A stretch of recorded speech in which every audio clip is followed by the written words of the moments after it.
Hello, welcome, and thanks for joining us on this edition of News 2. I'm Sandra Gomansing. Well, due to major events in the past week, including the amount of violence and crime and the passing of the fiscal year 2014 budget by the 30th legislature, Governor Jongh issued a public response on what he feels are some of the biggest concerns in the territory. News 2's April Knight has details. Developments in the territory in the past week, both good and bad, prompted the governor to comment publicly, a window into what the executive branch feels are the territory's most pressing issues. One of the administration's biggest concerns is the wave of crime. What I'm most concerned about is the number of young people that are involved in what's taking place. Developments in the territory in the past week, both good and bad, prompted the governor to comment publicly, a window into what the executive branch feels are the territory's most pressing issues. One of the administration's biggest concerns is the wave of crime. What I'm most concerned about is the number of young people that are involved in what's taking place, and this is even with the number of extracurricular activities that we have going on. What we've got to do is begin to spend more time with our children. According to the governor, it is with the help of technology and the community's involvement in solving cases that the police department is able to make arrests. The participation with Crime Stoppers, the fact that the community is reaching out to the police is what's very successful in terms of reaching this point. The budget submitted by the 30th legislature for fiscal year 2014 is also a topic.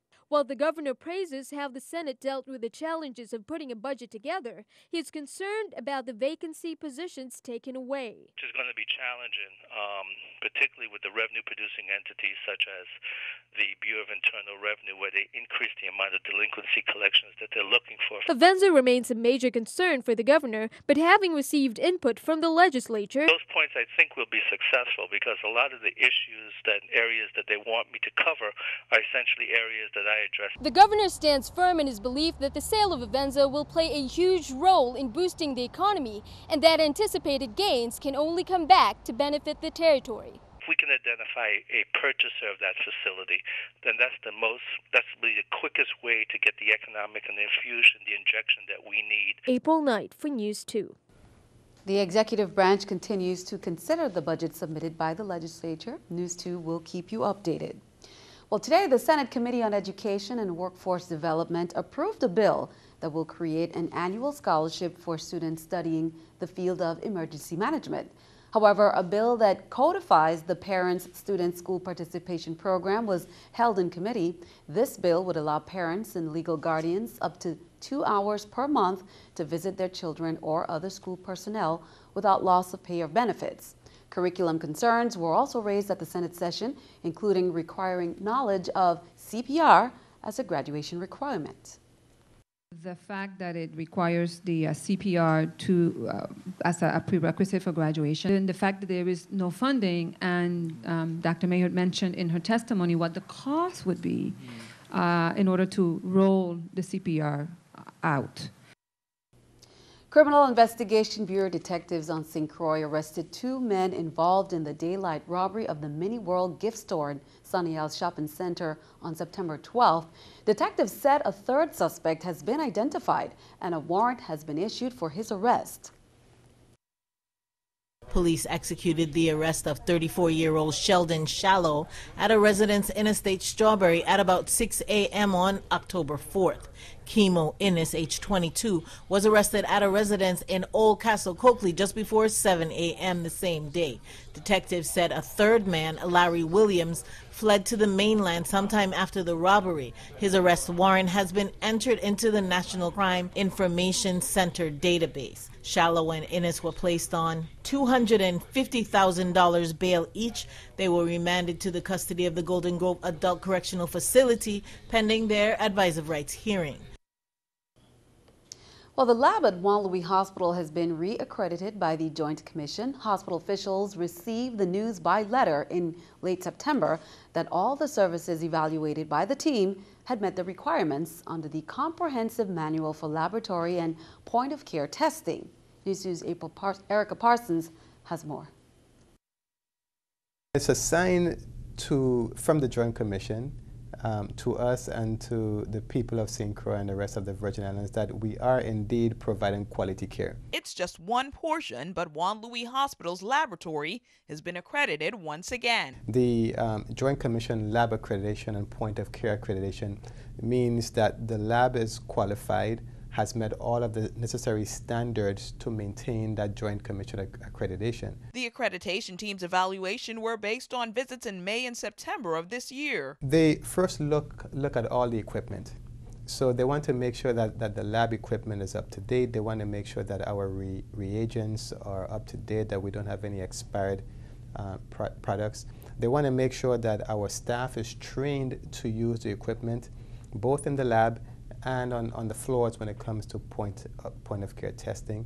They want to make sure that our storage of tissues and so forth is done according to their standards. The hospital's laboratory and point of care services have always maintained a good track record, and this accreditation is good for just over 2 years. We have historically held on to our lab accreditation. We have always done extremely well. Not every part of the hospital can boast that good news. Overall, the hospital lost its accreditation in 2012, but officials are working to gain it back. Once we have passed our CMS SIA, then we're going to be going full force trying to get back our full Joint Commission accreditation. That is where we want to be, and that is where we're going to get to. Dr. Griffith credits the lab staff and the hospital's entire team for their tireless work. We are presently providing very safe, quality care. And I think that folks now, when they come, they will see that for themselves. They will see a difference here. Erica Parsons, News 2. The laboratory accreditation is effective from May 17th this year and is valid for up to 25 months. Well, some good news for nature lovers, especially on St. John. VI National Park beaches, waters, and hiking trails that lead to the beaches on St. John are open. That was effective Sunday. Lifeguards will return to duty at Trunk Bay, and they have this morning, and Trunk Bay restrooms will also reopen. The Visitor Center in Cruise Bay and Annaburg Plantation, however, both remain closed. Trails that do not lead to beaches, including those on Hassel Island, will remain closed. National Park areas closed October 1st when the partial federal government was shut down. The partial government shutdown is entering its second week and neither side is budging. Republican House Speaker John Boehner wants to negotiate with the president on reopening the government and raising the nation's debt limit. The White House and Democrats are demanding bills with no strings attached. Danielle Nottingham has the latest from Capitol Hill. President Obama stopped by the Federal Emergency Management Agency to pressure House Speaker John Boehner to pass a temporary spending bill that will reopen the government. Hold a vote. Call a vote right now, and let's see what happens. 86% of FEMA workers have been furloughed since the partial government shutdown started 7 days ago. Jeff Gates, who works at one of the Washington, D.C. museums, has also been furloughed. We want to be able to do our work, and we're hopeful that there'll be a resolution so that we can get back to work. Speaker Boehner and House Republicans are doubling down on their position. They want to put conditions in the bill that will reopen the government and the bill needed to raise the debt ceiling. This morning, a senior White House official said that the president would rather default than to sit down and negotiate. Really? One thing both sides can agree on is getting federal employees back pay. This week, the Senate is expected to pass a House bill reimbursing workers once the shutdown is over. Danielle Nottingham, CBS News, Capitol Hill. And keeping our eye on the economy, international markets slumped today amid growing concern about the ongoing U.S. government shutdown. The uncertainty is also weighing in on investors. So are worries over the approaching deadline to raise the debt ceiling and avoid a possible default. Despite the stalemate in Washington, the Federal Reserve was set to release consumer credit data this afternoon for last month. This is the New York Stock Exchange with Scotiabank Stock Market Watch. Everything down. The Dow 136, NASDAQ 37, S&P 14. Coming up on News 2, the Latin community was out in full force on St. Thomas for an immigration reform walkathon. Plus, Puerto Ricans and Virgin Islanders celebrate friendship and togetherness with a fiesta during a VIPR friendship recognition event on St. Croix. The Virgin Islands Puerto Rico Friendship Committee is having a month-long celebration, celebrating 49 years of friendship between Puerto Rico and the Virgin Islands. The festivities are ongoing, and over the weekend, the organization held their annual Family Fun Day on the island of St. Croix. NEWS2's Shanika Robinson has more. Over the weekend, the Virgin Islands Puerto Rico Friendship Committee hosted their annual Family Fun Day at the WIM Museum. The fiesta was a fun-filled event where families came out and enjoyed food, music, and dancing. Prior to the event, the Virgin Islands Puerto Rico Friendship Committee held a drawing contest in which 5 schools entered. The winner of the contest will have the opportunity to have their drawing on display at the Florence Williams Library. These students were requested to work as teams and prepare and work on a drawing to be displayed at the library. It was going to be a draft because this drawing was going to be blown up to become the decoration for the entrance. The winner was announced at the fiesta, and the Good Hope Country Day School has won the opportunity to have their work displayed at the library. All bilingual readers are invited to our collection, and I hope that you bring your children and you encourage them to visit the library. The library is the place to be. We have a lot of good things happening at the library, but our main concern is the Hispanic collection. We have been working for so many years, and finally it's a dream come true. Dancing seemed to have been the highlight of the Family Fun Day. Attendees were entertained by people of all ages who performed dance routines throughout the day. Cambio, ahora. 4, ahora.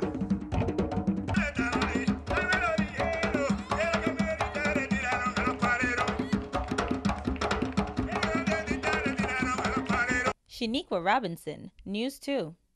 Now be sure to mark your calendar for the next major VIPR event, which is the Cultural Exchange, and that will be held on October 13th at the Agriculture Fairgrounds on St. Croix. The Virgin Islands Genealogical Society, or VIGS, will be joined by the Virgin Islands Puerto Rico Friendship Celebration Committee of St. Thomas, St. John, as genealogists from across the Caribbean meet in St. Thomas from October 11th to the 14th. Discussions will be held at the University of the Virgin Islands Administration and Conference Center and the Charles W. Turnbull Regional Library for the 3rd Caribbean Symposium on Genealogy and History. Myron Jackson, president of VIGS, says the event will feature multiple panels and provides an opportunity to highlight the need to preserve and maintain records and other resources vital to the community's history and culture. The event also includes tours of the island, receptions, and attendance at local church services. Now, persons interested in attending may register. The number to call is 340-514-3005. Well, be sure to stick around. Your NEWS2 AccuWeather forecast is coming up next.